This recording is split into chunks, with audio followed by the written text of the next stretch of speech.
The small diner fell completely silent the moment the little girl whispered, "Please pretend you're my dad." No one expected this directed at Ryder. The glowing neon lights flickered against rain-streaked windows while tired customers ate. It was late evening, carrying the heaviness of people forgetting their problems. In the corner booth sat Ryder Kane, with broad shoulders and tattoo-covered arms. He looked like the kind of man people crossed the street to avoid.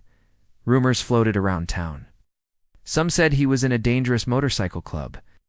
Others claimed he fought secret battles. Nobody dared ask the truth. Then the front door swung open. A little girl, Emma, rushed inside. Her pink jacket was dirty, and fear filled her watery eyes.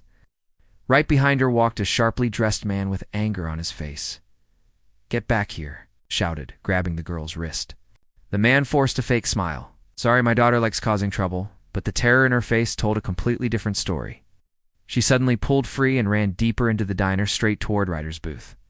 The entire restaurant froze as she climbed beside him. Then she looked up at him with tear-filled eyes. "Please," she whispered shakily, "I pretend you're my dad." Ryder stared at her in silence. Ryder slowly removed his sunglasses.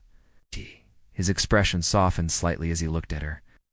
Then he gently placed his large hand over hers. The man stormed closer. "That kid belongs to me. Move aside before I call the cops." Ryder leaned back, his voice chilling the room.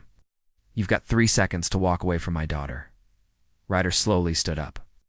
At full height, he looked absolutely enormous. The man's confidence cracked. He glanced at the silent, protective crowd, then at Ryder's cold stare. Muttering curses, he backed away and left. The little girl burst into tears of relief. Ryder sat back down, clearly uncomfortable with emotions. "You okay, kid? I'm Ryder." Police arrived later. Turned out the man was her mother's abusive boyfriend. Emma was finally safe and reunited with her grandmother. Before he could leave, Emma ran to him and wrapped her arms around his waist. "You're the best fake dad ever," she said. People judged him by his scars, but she saw protection. Sometimes the strongest hearts are hidden behind the roughest faces. Subscribe for kindness.